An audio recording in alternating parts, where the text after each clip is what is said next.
Bismillahirrahmanirrahim. Alhamdulillahi rabbil alamin hamdan yuwafi ni'amahu yukafi'u mazidah. Allahumma lakal hamdu hamdan katsiran tayyiban mubarakan fih. Allahumma lakal hamdu hatta tarda wa lakal hamdu ba'da ridha. La nuhsi thana'an 'alaika anta kama asnaita 'ala nafsik. فصل اللهم على نبينا محمد وعلى آله وصحبه ومن تبع هداه بإحسان إلى يوم الدين. وبعد, Bapak Ibu jamaah salat subuh yang dimuliakan Allah Subhanahu wa taala. Assalamualaikum warahmatullahi wabarakatuh. Syukur kita kepada Allah Subhanahu wa taala diberikan waktu sehat dan kesempatan untuk melaksanakan kebutuhan rohani kita. Kalau jasad fisik kita butuh nutrisi, maka itu adalah bagian dari asal mula penciptaannya dari tanah. Sedangkan ruh yang berasal dari Allah Subhanahu wa taala membutuhkan nutrisi yang juga sifatnya rohani, terhubung dengan Allah Subhanahu wa taala. Mudah-mudahan dengan subuh berjamaah kita dimasukkan oleh Allah Subhanahu wa taala dalam golongan orang-orang yang dijamin atau berada dalam jaminan Allah Subhanahu wa taala. Amin ya rabbal alamin. Di kesempatan ini tidak lupa kita berdoa kepada Allah Subhanahu wa taala agar keluarga, tetangga, orang-orang yang kita cintai selalu dalam kebaikan. Yang sakit diberikan sehat, yang sedang ada dalam urusan kesulitan, Allah Subhanahu wa taala bukakan pintu atau jalan keluar dari yang mereka sedang hadapi. Keluarga kita seiman, seakidah, yang sedang terzolimi di belahan bumi lain, baik itu di Sudan, di Suriah, di Yaman, di Gaza, di Palestina, dan dimanapun adanya, setiap orang yang bersyahadat la ilaha illallah, semoga Allah Subhanahu wa taala tegarkan, kuatkan, dan Allah menangkan. Di kesempatan sebelumnya, alhamdulillah kita sudah di surat Al-Kautsar, dan insyaallah pada kesempatan ini dengan semua keterbatasan kita mencari, kemudian mencoba untuk menggali apa hikmah dan pelajaran yang sekiranya kita diizinkan Allah Subhanahu wa taala untuk fahami dari surat Al-Ma'un. A'udzu billahi minasyaitonir rajim. Bismillahirrahmanirrahim. Ara'aital ladzi yukadzibu bid-din فذلك الذي يدع اليتيم ولا يحض على طعام المسكين فويل للمصلين الذين هم عن صلاتهم ساهون الذين هم يراءون ويمنعون الماعون. Surat yang dalam kitab-kitab tafsir disebutkan apakah ini turun terkait orang per orang dari yang memusuhi Rasulullah sallallahu alaihi wasallam di Makkah pada awal mula dakwah Rasul sallallahu alaihi wasallam. Kalau di surat sebelum, dari posisi surat ini ada alam tara kaifa fa'ala rabbuka bi ashabil fil. Alam tara pertanyaan, ara'aita juga pertanyaan. Ara'aita alladhi yukadzibu bid-din, kata ra'a atau yara, kata yang diterjemahkan tidakkah kamu lihat atau tidakkah kamu ketahui. Kemudian dari bahasa ini yang akrab atau familiar di kita adalah kata ru'yah, ru'yah hilal. Jadi ru'yah itu juga satu kata yang sama dengan ara'aita, yang artinya terbagi menjadi dua. Ada ru'yah nazar, ada ru'yah pandangan, penglihatan, pengamatan yang menghasilkan informasi atau pengetahuan. Ini juga namanya ru'yah. Kemudian Kata ru'yah juga diperuntukkan pada sesuatu yang sifatnya diketahui dengan proses informasi. Jadi kalau surat Al-Fil Allah Subhanahu wa taala menanyakan alam tara, maka Rasulullah SAW secara fisik tidak menyaksikan, tidak melihat kejadian Ashabul Fil yang dihancurkan oleh Allah Subhanahu wa taala. Tapi karena seluruh penduduk Mekah pada waktu itu melihat, menyaksikan kengerian bagaimana Allah Subhanahu wa taala menghabisi pasukan penunggang gajah yang kemudian satu sama lain saling menceritakan dari satu generasi ke generasi. Maka kalau sebuah informasi diceritakan oleh banyak orang dengan kesaksian melihat langsung ke generasi berikutnya tanpa ada perbedaan sedikit pun, maka namanya khabar shadiq atau khabar mutawatir. Kabar yang sampai dengan mutawatir. Nah, efek dari informasi mutawatir ini adalah al-ilm as-shadiq. Jadi ilmu atau pengetahuan yang benar. Nah, di surat Al-Ma'un Allah Subhanahu wa taala menggunakan kata ara'aital ladzi yukadzibu bid-din. Di sini lebih dekat kepada penglihatan, pengamatan, nazar atau penglihatan mata, bahwa Rasulullah SAW mengamati bagaimana orang-orang yang memusuhi dakwahnya, orang-orang berusaha untuk membunuh karakter Rasulullah SAW. Kalau kita kembali kepada masa kecil Rasulullah SAW, Rasulullah SAW berasal dari keturunan yang sangat terhormat. Lahir dengan kondisi yatim. Lahir di saat orang-orang pada masa itu punya kebiasaan untuk memberikan jasa ASI. Jasa ASI, orang-orang dari berbagai wilayah di Badiah itu datang ke perkotaan untuk mencari bayi-bayi yang baru lahir untuk ditawarkan jasa pemberian ASI. Orang selalu akan melihat, mencari siapa yang punya bayi yang orang tuanya kaya raya, punya harta, bisa membayar. Sampailah kemudian Halimah As-Sa'diyah termasuk yang telat datang ke kota Mekah. Yang tersisa hanya Rasulullah SAW bayi yang ini adalah yatim. Karena sebelum-sebelumnya ketika diketahui ini bayi yatim, nggak punya ayah, orang mengabaikan. Sampai kemudian dengan suaminya Halimah As-Sa'diyah itu mendapati Rasulullah SAW ini yatim. Akhirnya daripada kembali ke Bani Sa'ad dengan kondisi tidak mendapatkan bayi yang akan disusui, ya sudah, ambil saja bayi ini meskipun yatim. Semoga dia menjadi keberkahan. Dan qadarullah, Allah Subhanahu wa taala menentukan dengan diambilnya Rasulullah SAW, maka keberkahan keluarga Halimah As-Sa'diyah menjadi luar biasa. Ini masa kecil Rasulullah yatim. Jauh sebelum itu Rasulullah sudah pernah diabaikan. Ara'aital ladzi yukadzibu bid-din. Jadi orang mengabaikan yatim. Dan ini menjadi sunnatullah. Kecenderungan manusia adalah mencari untuk mendapatkan sesuatu yang lebih dari orang lain. Sehingga ketika melihat yatimnya seseorang, itu cenderung untuk diabaikan.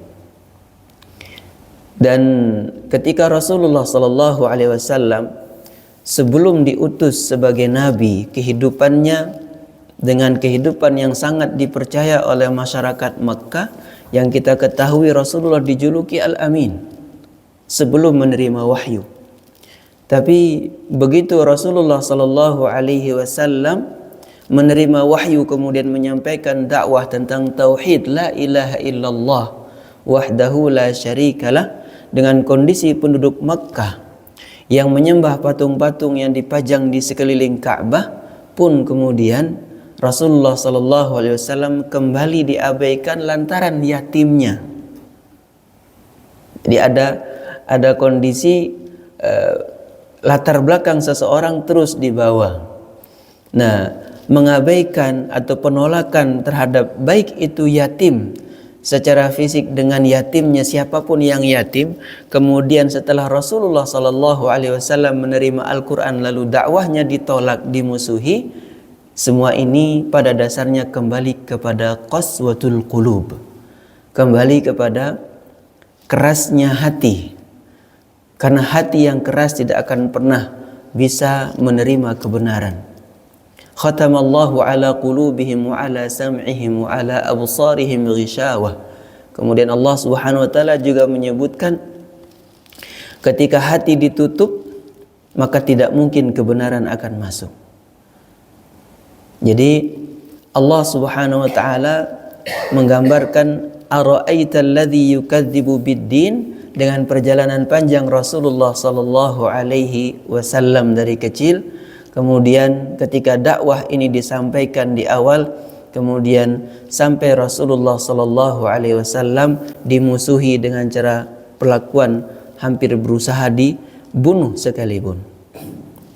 Jadi dituduh sebagai majnun, dituduh sebagai sahir.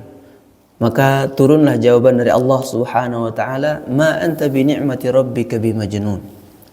Dengan semua hujatan kalimat-kalimat itu sedari awal Rasulullah sallallahu alaihi wasallam yang hidup di tengah-tengah umat atau kaum Quraisy dapat banyak mendapatkan penolakan, penghujatan, permusuhan dan seterusnya. Allah Subhanahu wa taala memberitahukan di akhir surat At-Taubah, A'udzu billahi minasyaitonir rajim. Laqad ja'akum rasulun min anfusikum azizun 'alaihi ma 'anittum harisun 'alaikum bil mu'minina raufur rahim. Sampai diberitahukan bahwa Rasul di tengah-tengah kalian itu azizun 'alaihi ma 'anittum. Begitu Rasulullah SAW menjadikan penderitaan kaumnya, umatnya adalah sesuatu yang dipikirkan dengan berat. Harisun alaikum, betapa gigih Rasul ini agar kalian mendapatkan hidayah. Harisun alaikum bil mu'minina raufur rahim. Terhadap orang-orang mukmin Rasulullah SAW memiliki sifat rauf dan rahim dengan nisbat kepada manusia sebagaimana Rasulullah SAW. Kalau ternyata penolakan-penolakan ini terus terjadi, maka pun Rasulullah SAW diberitakan dalam Al-Quran, fa in tawallau, kalau dengan semua ini mereka tetap berpaling dari wahai Muhammad, faqul hasbiyallah, faqul hasbiyallahu la ilaha illa huwa alaihi tawakkaltu wa huwa rabbul arsyil azim. Ini kalimat yang diabadikan dalam surat At-Taubah di bagian akhir. Lalu ara'aital ladzi yukadzibu bid-din. Allah Subhanahu wa taala mengumpulkan di surat ini ada sifat-sifat al-mukadzibin, sifat-sifat orang-orang yang mendustakan ad-din atau yawmuddin. Sementara makna ad-din itu memiliki penggunaan, ada 3 penggunaan. Ara'aital ladzi yukadzibu bid-din. Ad-din itu adalah al-jaza, pembalasan. Yukadzibu bid-din sama dengan kalimat yang ada di Al-Fatihah, Maliki yaumiddin, pemilik penguasa hari pembalasan. Kemudian ad-din juga punya makna al-hukum, aturan. Ara'aital ladzi yukadzibu bid-din dengan makna hukum, ketetapan atau aturan. Kemudian ara'aital ladzi yukadzibu bid-din adalah syariat secara umum. Allah Subhanahu wa taala kalau kita ambil makna ara'aital ladzi yukadzibu bid-din, tidakkah kamu ketahui atau kamu lihat orang-orang yang mendustakan hari pembalasan?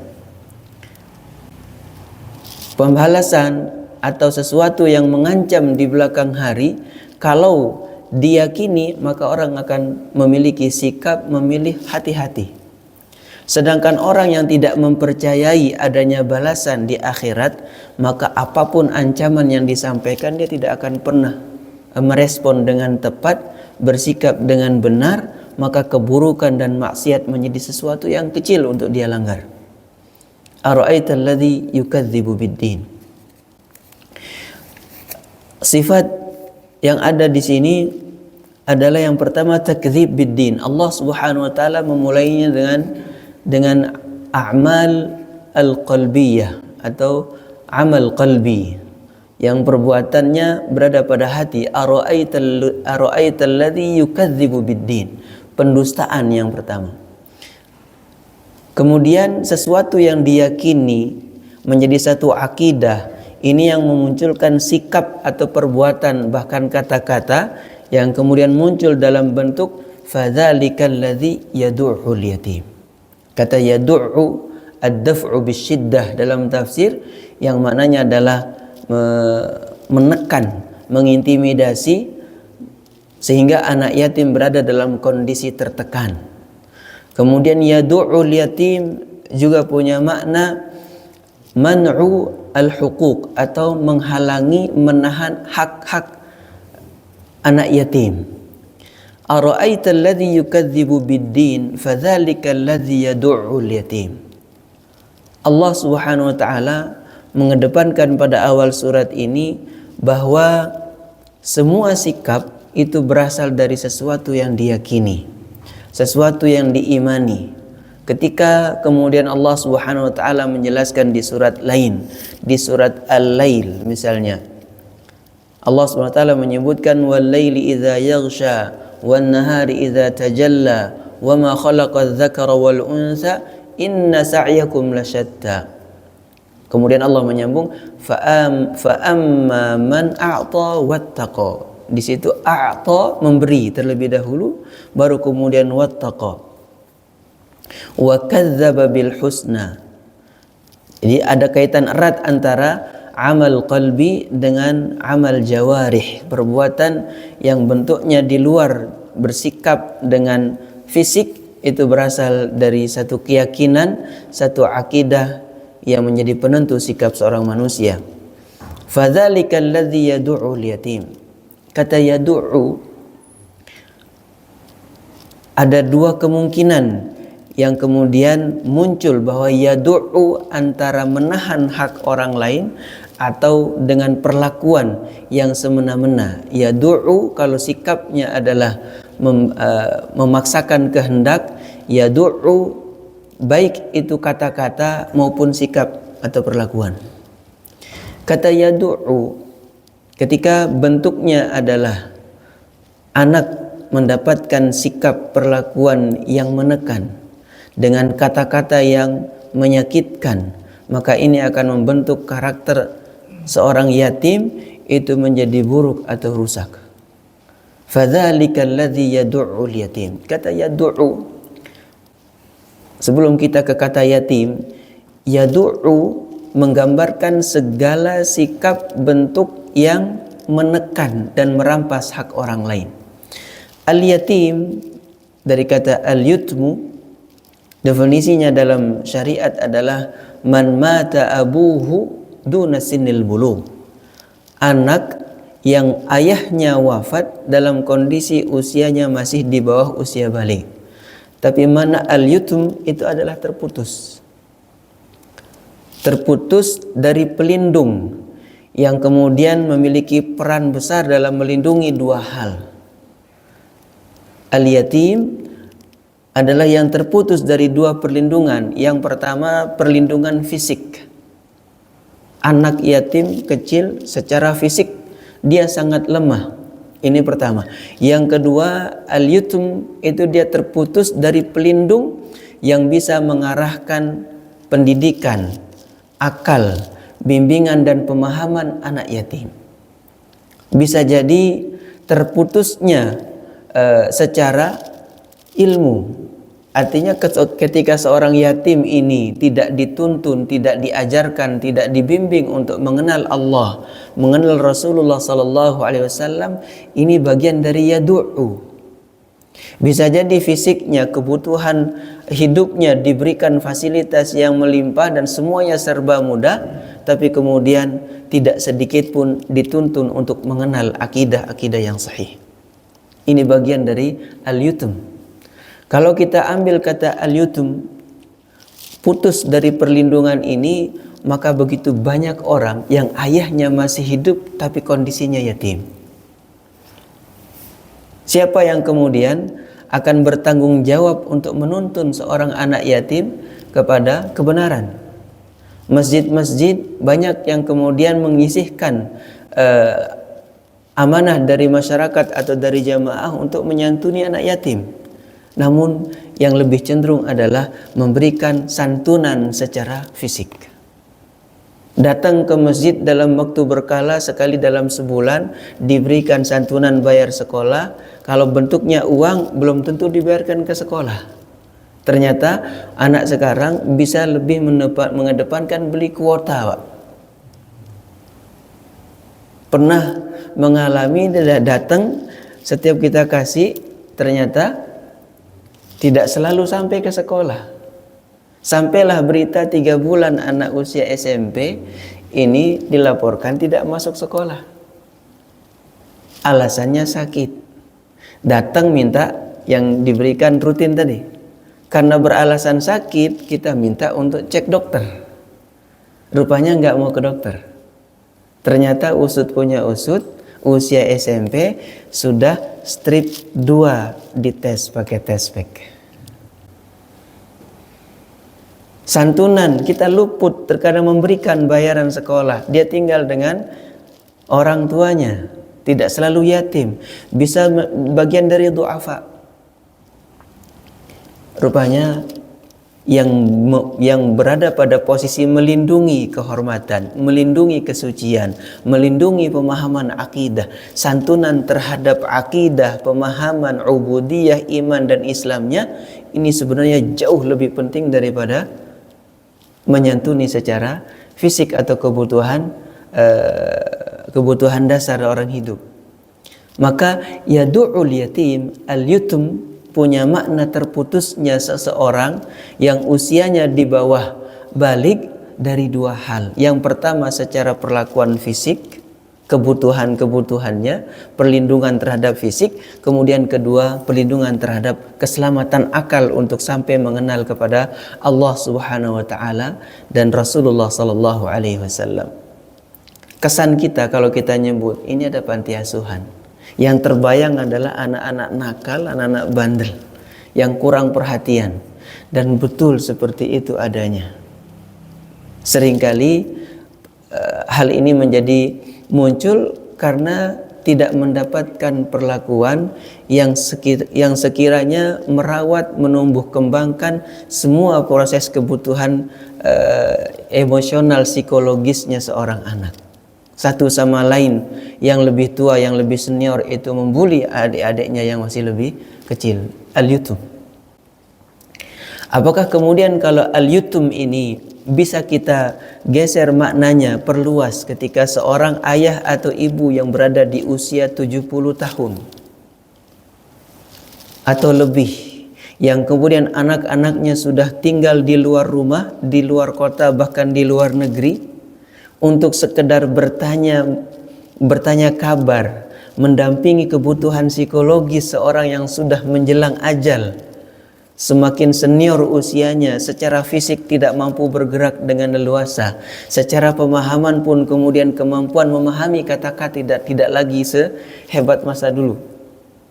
Ketika ini juga terputus, kalau kita ambil makna al-yutum, kondisi ini bisa terjadi pada orang-orang yang dititip oleh anak-anaknya yang hebat di panti asuhan. Jadi kata al-yutum, kalau bentuknya kepada anak yang berada di usia bawahnya, kurang dari usia baligh, kita cenderung sebut yatim. Maka ada perlakuan yang tidak jauh berbeda yang sebenarnya dibutuhkan, yang Rasulullah sallallahu alaihi wasallam bahasakan dalam hadis, laisa minna man lam yuwaqqir kabirana. Tidak termasuk golongan kami orang yang tidak memuliakan yang lebih tua. Kalau tadi yang lebih kecil, ini yang lebih tua. Allah Subhanahu wa taala di surat Rum menggambarkan bagaimana proses fase kehidupan manusia. Dari awalnya lemah, kemudian setelah lemah menjadi kuat, setelah kuat ini kemudian menjadi lemah kembali. Maka di awal lemah dan di akhir lemah sama-sama pada posisi yang membutuhkan orang lain. Ketika hak-hak di sini, perlakuan, tuntunan itu abaikan, maka kita bisa jadi termasuk yang mengabaikan al-yutum dengan posisi usia yang berbeda. Di daerah Jawa Tengah itu ada santri lansia yang saat kami ke sana usianya hampir 80 tahun. Pas ditelusuri, anak satu-satunya di luar negeri bekerja. Sang nenek ini punya tanah ternak yang luas, tapi tidak ada yang ngurus. Akhirnya anaknya pulang, ibunya dijemput, diantarkan ke pesantren lansia. Pesantren yang kemudian mendukung supaya satu sama lain berinteraksi dengan posisi seusia. Untuk masa awal, sang nenek ini menjadi sangat pendiam, nggak nafsu makan. Kenapa? Karena dia merasa dibuang oleh anaknya. Tempatnya pesantren. Perlahan yang kemudian subhanallah, saat itu sudah berada di situ sekitar 8 bulan. Baru mulai mau belajar huruf hijaiyah. Tapi begitu digali, cerita dengan semua perasaan berat dan sedihnya menyampaikan. Apakah ini bisa masuk ke dalam al-yutum? Yadu'ul yatim. Kata yadu'u, sikap, perlakuan, kata-kata yang menekan seseorang. Sensitivitas usia kecil sama usia lebih lanjut ini sama-sama sensitif. Cuma kalau anak masih kecil, kita ketahui bersama nangisnya lucu ketika merengek atau ini. Tapi begitu sudah sepuh, Rasulullah SAW justru menyampaikan ancaman itu kepada kita sebagai orang terdekat atau yang ada di sekeliling. Laisa minna man lam yuqir kabirana. Kemudian ada disebut zisyaibatil muslim. Saya coba mencari apa hikmah di balik larangan Rasulullah SAW untuk mengabaikan usia yang sudah lanjut. Ternyata salah satunya adalah usia terbaik seorang individu beriman adalah ketika Allah Subhanahu wa taala memberikan dia usia lanjut ketika dia beruban. Di mana doa-doanya lebih dekat untuk Allah Subhanahu wa taala kabulkan. Karena ini sejalan dengan ketaatan, ketundukan, ridha, tawakal, dia lebih dekat kepada Allah. Kalau orang tua ini tersinggung kemudian berdoa, mendoakan atas orang-orang yang perlakukannya, lebih dekat untuk dikabulkan. Ini diantara salah satu hikmah dari kenapa Rasulullah SAW sangat mendorong kita untuk taukir kepada yang lebih tua. Wala yahuddu ala ta'amil miskin. Yang kedua, al-hadd ala ta'amil miskin. Wala yahuddu ala ta'amil miskin. Urutannya kalau kita lihat dalam ayat ini adalah yang pertama sikapnya, perlakuan, kata-kata. Kalau ini tidak langsung tapi mengajak orang lain untuk memberikan perhatian kepada orang-orang lain, kepada orang miskin. Wala yahuddu ala ta'amil miskin. Untuk sekedar mengajak, punya rasa empati, punya rasa keprihatinan yang kemudian tidak mampu dia eksekusi sendiri, setidaknya mengajak orang lain untuk kerjasama lalu saling membantu untuk kebaikan orang lain. Wala yahuddu ala ta'amil miskin. Wala yahuddu ala ta'amil miskin adalah bagian yang ketiga dari sifat al-mukadzib bid-din, mendustakan balasan di akhirat. Wala yahuddu ala ta'amil miskin, mengajak. Al-hadd juga Allah Subhanahu wa taala sebut di dalam Al-Qur'an di surat Al-Fajr ketika Allah Subhanahu wa taala menyebutkan wala tahaddun ala ta'amil miskin. Maka posisi dari al-hadd ala ta'amil miskin kalau kita ambil dari Al-Qur'an, ketika kebahagiaan, ketenangan, tumakninah seseorang dalam hidup itu hilang, ternyata salah satu terapinya adalah berbagi. Kecenderungan manusia menilai diri atau bahkan menilai orang lain ketika Allah SWT berikan kesehatan, harta melimpah, fasilitas dan kemudahan hidup, kalau tidak dilihat dengan tepat, maka dia akan menilai Allah SWT memuliakannya atau merendahkannya terkait dengan harta. Allah SWT menyebutkan fa'ammal insanu idza mabtalahu rabbuhu fa'akramahu wa na'amahu fayaqulu rabbi akraman. Orang menjadikan ketika semua usaha hidup yang dia lakukan Allah bukakan pintunya, dia diberikan kebaikan dan rizki melimpah, dia kemudian mengklaim dirinya Rabbi akraman, aku dimuliakan oleh Allah. Kalau ini menjadi acuan, maka para pejabat, orang-orang kaya raya itu lebih mulia di hadapan Allah. Dan ini anggapan yang salah. Allah SWT kemudian membalik ayatnya, wa amma idza mabtalah. Adapun orang-orang yang diuji oleh Allah Subhanahu wa taala, faqadara alaihi rizquh, disempitkan, dikurangi rizkinya. Lalu kalau sampai kurangnya rizki, turunnya kondisi kesehatan, menjadikan seorang manusia menganggap bahwa Allah SWT sedang merendahkannya, maka ini pemahaman yang salah. Apa sebabnya? Allah SWT menyebutkan kalla bal la tukrimunal yatim. Penyebabnya adalah karena tidak pernah memuliakan atau berbagi dengan orang-orang yatim. Di saat orang mampu berada tangannya pada posisi atas, mampu memberi, mampu menolong, lalu melihat raut wajah kebahagiaan pada orang lain, maka posisi ini akan menyadarkan dia betapa Allah Subhanahu wa taala memberikan kemudahan ini lalu bisa berbagi. Maka kesyukuran itu akan menjadi meningkat, dan disitulah Allah Subhanahu wa taala menjadikan hadd 'ala ta'amil miskin, mengajak untuk berbagi, untuk memperhatikan orang yatim dan orang miskin. Ini menjadi terapi untuk orang-orang yang kehilangan bahagia di tengah-tengah harta melimpah dalam kehidupannya.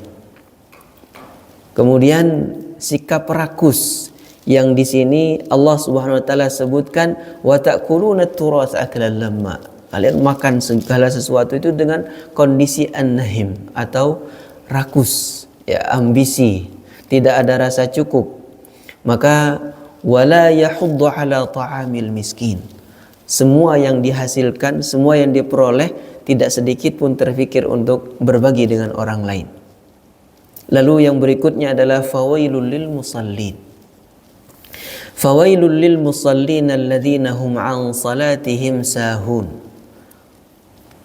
Celaka atau binasa untuk mereka yang salat dengan kondisi alladzina hum an salatihim sahun. Dalam tafsir, al-musallin di sini siapa yang dimaksud?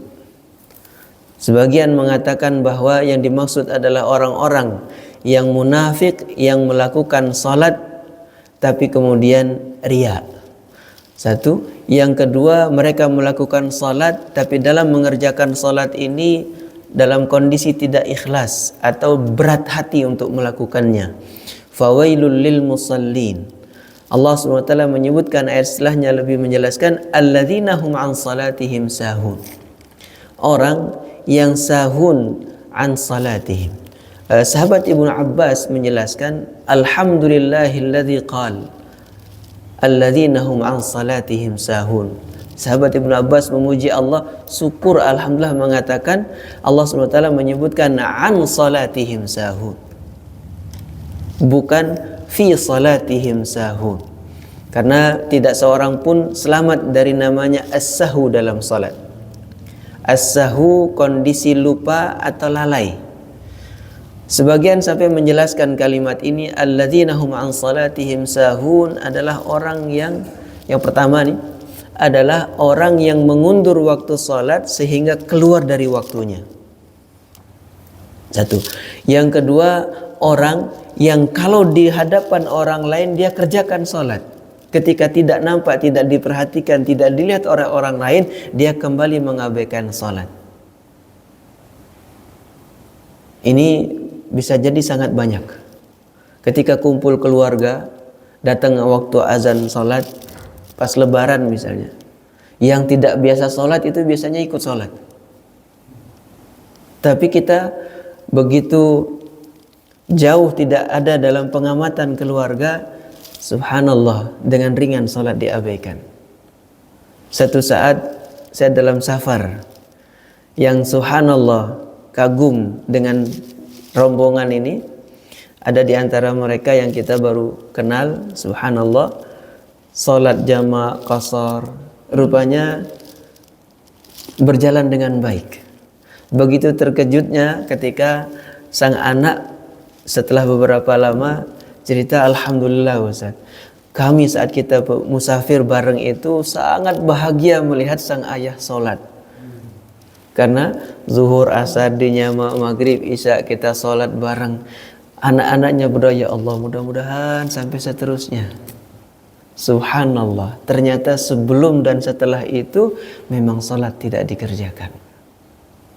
Alladzina hum an salatihim sahun, salah satu makna adalah ketika orang melakukan salat di hadapan orang lain tapi kemudian sahun mengabaikannya di saat tidak ada yang mengamati atau mengawasi. Masuk dalam ayat ini. Kemudian alladzina hum an salatihim sahun tadi mengabaikan lalu keluar dari waktunya.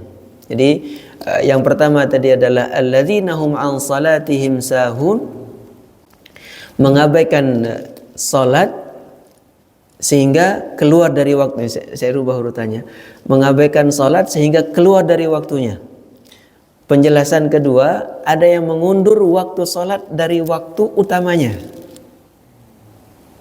Yang ketiga, salat hanya dilakukan ketika diamati atau pengawasan orang lain, tapi setelah itu dia abaikan, sahun. Fawailul lil musallin alladzina hum an salatihim sahun. Penjelasan yang keempat yang saya dapati ini, mudah-mudahan ada yang bisa menambahkan, alladzina hum an salatihim sahun adalah orang yang salat yang kemudian untuk dari bacaan setiap rukun gerakan itu terabaikan dengan kondisi hilang kekhusyuan. Ini lebih apa namanya, ya ngeri-ngeri sedap juga. Kita nggak semua terlibat khusyuk dalam setiap gerakan. Maka dengan makna ini berpeluang semua kita itu punya peluang untuk masuk dalam as-sahwu. Bagaimana memaknainya? Kita jadikan ini sebagai dorongan supaya setiap kali kita melakukan salat kita betul-betul menyiapkan diri dengan ilmu, dengan kondisi agar kita betul-betul mampu khusyuk, entah dengan selalu menjaga salat berjamaah di masjid, bacaan-bacaannya kita fahami supaya kita tidak lagi teralihkan kepada ingatan urusan di luar salat. Sahun, an salatihim sahun, dalam salatnya dia lalai dengan hal-hal di luar salat. Maka kalau difahami terbalik, wujud dari kita mengimani adanya balasan terhadap satu perbuatan ibadah sekecil apapun, kita akan terus meningkatkan ilmu dan amal kita. Karena ini bentuk dari kita membenarkan, mengimani adanya balasan di akhirat. Alladzina hum an salatihim sahun. Kemudian alladzina hum yura'un. Alladzina hum yura'un, kata yura'un dari kata ra'as, mirip dengan awal kata yang tadi ara'aita, cuma ditambahkan yura'un dengan yara atau yarawna kemudian menjadi yura'un. Ini adalah satu amalan yang dilakukan, baik amal seperti salat atau lainnya. Yura'un yang dia lakukan harapannya dinilai dan dilihat orang lain. Kalau tadi ara'aita, tidakkah kamu lihat? Kalau ini yura'un, kondisi dia lakukan sesuatu, motifnya adalah agar orang lain melihat dan menilai. Yura'un, menunjukkan, apa bahasa yang tepat ya, show off gitu. Giliran pada posisi banyak orang melihat, maka seakan-akan khusyuk, kemudian betul-betul menjaga, tapi setelah itu dia abaikan. Alladzina hum yura'un wa yamna'unal ma'un. Yamna'unal ma'un, al-mana' ini adalah menahan atau tidak memberikan, menghalangi atau mengabaikan. Al-ma'un, kalau dalam tafsir kita akan temukan contohnya garam, Mbak. Orang enggan menahan diri kemudian tidak mau membantu sesedikit apapun. Hatta orang yang butuh sekedar 1 sendok garam. Kalau kita mungkin sekarang jarang. Orang minta ke tetangga, minta garamnya sebelah habis. Mungkin jarang. Bentuknya ma'un segala sesuatu yang sangat-sangat ringan untuk diperbantukan, untuk diberikan, kemudian kita tahan, kita pelit. Kalau tetangga sakit misalnya harus ke IGD, kemudian pinjam mobil, ini gak masuk ma'un. Karena mobil ini besar. Kita betul-betul ini aman gak kalau dipinjamkan. Yang lebih ringan dari itu. Kondisinya bisa contoh misalnya orang butuh untuk tanda tangan, pinjam pulpennya sebentar. Ini sangat ringan. Atau misalnya orang di masjid, dia datang ke masjid pakai sepatu, mau ke tempat wudhu yang agak berjarak, dia pinjam sendal. Udah, untuk begitu pinjam sendal ini kita tidak izinkan, maka ini yamna'unal ma'un. Yang kemudian kalau dari awal sampai akhir itu ada sekitar 6 sifat yang menggambarkan kerasnya hati yang terkumpul dalam surat ini, yang semuanya berawal dari takdzib. Jadi ara'aital ladzi yukadzibu biddin, kalau difahami secara terbalik, maka tanda orang yang membenarkan dengan akidah yang sahih tentang adanya balasan hari kiamat terhadap semua amal yang dilakukan manusia adalah at-tasdiq, membenarkan. Yang pertama kondisinya secara pemahaman dia benarkan apa yang Allah Subhanahu wa taala janjikan di akhirat. Kemudian yang kedua adalah fadzalikal ladzi yukrimul yatim. Kondisinya orang yang memuliakan anak-anak yatim. Kemudian yahuddu ala ta'amil miskin, lahnya dihilangkan, maka pemahamannya akan menjadi positif, terbalik menjadi orang-orang yang membenarkan balasan hari kiamat adalah yang mengajak untuk berbagi, berempati kepada orang lain yang secara kebutuhan mereka berada pada posisi miskin. Kemudian khusyuk dalam salat. Kalau tadi fawailul musallin alladzina hum an salatihim sahun, ini orang yang khusyuk dalam salatnya adalah kondisi atau ciri orang-orang yang hatinya lembut. Dan kemudian berikutnya adalah al-ikhlas, tidak yuraun. Kemudian yamna'unal ma'un, ini dengan mudah untuk membantu atau memberikan kepada orang lain. Nah, pertanyaannya antara miskin dengan fakir, wala yahuddu ala ta'amil miskin, yang lebih susah itu yang fakir atau yang miskin? Kita kan sering menggabung dua kata ini, fakir, miskin. Mana kira-kira yang lebih susah, yang lebih berat? Fakir atau miskin? Ternyata kalau kita posisinya berbeda, ini perbedaan yang dari zaman para ulama ketika memahami kata miskin dan fakir juga berbeda pendapat. Fakir dari kata faqarat.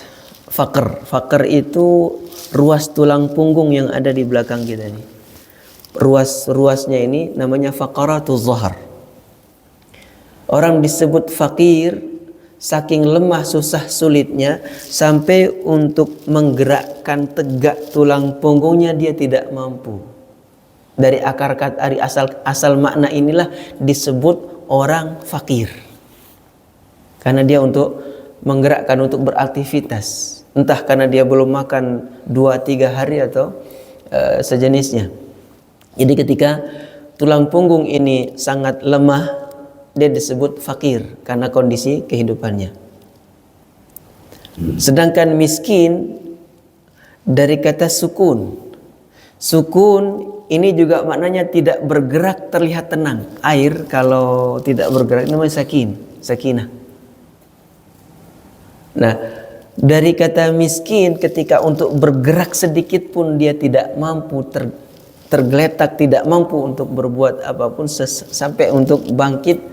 Maka dari sinilah para ulama kemudian berbeda pandangan. Apakah fakir yang lebih sulit atau miskin yang lebih sulit?